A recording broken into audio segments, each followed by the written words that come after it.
The Hakai technique. We've seen it used throughout Dragon Ball Super, first to erase Merge Zamasu, and then again in episode 91 as God of Destruction Sidra erased an entire city with Hakai. And then we saw it again in episode 95 as the Hakai energy from God of Destruction Sidra was used against Frieza and Goku. It can also paralyze as well as erase. Then in episode 125, we saw it inflict critical damage on Frieza. However, it did not paralyze or erase or destroy him at all. He was able to survive through it. As Vegeta in episode 126 challenged Toppo, he fired a final flash, and Toppo was basically able to negate all of that final flash just by creating a Hakai death ball. Toppo didn't even really seem to be trying here, and the entirety of the final flash just got simply absorbed and erased by that Hakai energy. It was at this point that Vegeta started to lose the fight. Toppo began to overpower Vegeta, knocking him into a mountain, and then he charged up a non-Hakai giant death ball of energy, throwing it at Vegeta. Something interesting happened to Vegeta here as he began to remember his family and the promise he made to his pupil Kaba, and he was able to deflect that giant death ball of energy from Toppo with his ki alone. We've seen Vegeta get rage boosts similar to when Bulma was slapped by Beerus, and it's at this point that Vegeta flies in towards Toppo and changes the tide of the fight. Toppo tries to shoot more energy blasts at Vegeta, but the same thing happens. Vegeta's ki eats through that energy, almost as if Vegeta has Hakai himself. Now we know that Vegeta is not a god of destruction and he is not veiled in Hakai, but for whatever reason here, he is able to start cutting through Toppo's energy attacks. That's when Belmod tells Toppo to start Hakaiing everything, just destroy all of his attacks, and Toppo starts charging up a flurry of Hakai energy balls and shoots them at Vegeta. And this is when something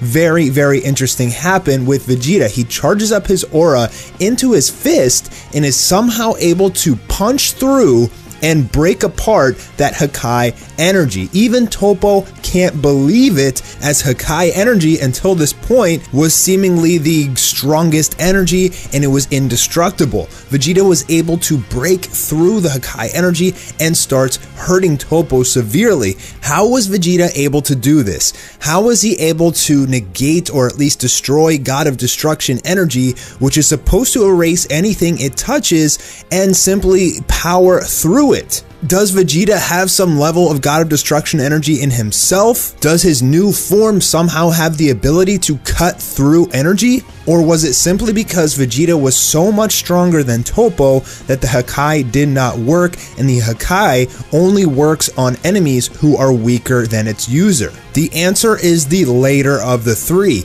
as Vegeta says, "I'll give you an attack that is too powerful to destroy." Hakai energy only works on opponents who are weaker than its user, and Vegeta was way too strong, far stronger than Toppo, so much so that the Hakai technique wouldn't work on him, and Vegeta simply was able to overpower it, while other opponents would get vaporized. As Vegeta's final explosion clashed with Toppo's God of Destruction Hakai energy, the Hakai did actually start to eat the final explosion at one point, and you can see here the Hakai Death Ball starts to consume the final explosion, and you think for a minute that Vegeta might lose, but then Vegeta dumps the rest of his power into the final explosion, making it so powerful that it breaks through the Hakai energy and eliminates Toppo. Zamasu was erased by Beerus because he was so weak. The stronger you are, the less of a chance of you actually getting erased when you touch Hakai. The gap between the power of Toppo and Vegeta was so great that the Hakai basically had no effect on Vegeta. He is so much stronger than Toppo, arguably stronger than any other God of Destruction at this point. Vegeta really got his moment in this episode and proved to us that he could give Beerus a run for his money. Now, to play devil's advocate, there is one giant counter argument, and that's that Toppo can't kill anyone, so he probably had to weaken his Hakai just so he didn't kill Vegeta or Frieza.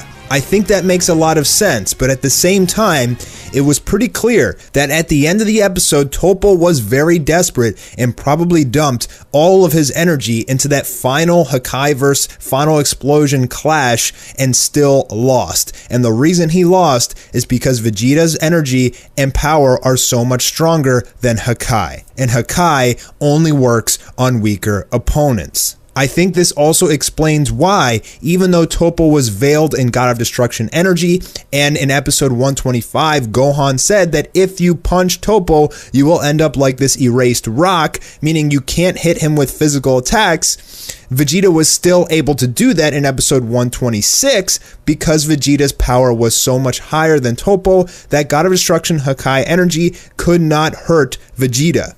After episode 59 with Zamasu getting erased and episode 91 with Sidra erasing an entire city, we thought that anything the Hakai touches would get completely vaporized. But after this latest episode of Dragon Ball Super, we have realized that this is not the case and that the Hakai actually has some limitations. Limitations that were outside the realm of Vegeta, and Vegeta was simply way too strong for Toppo in the end. I hope you guys enjoyed this video. If you did, make sure you leave a thumbs up, comment, and subscribe if you haven't already, and I'll be seeing you tomorrow with another Dragon Ball video.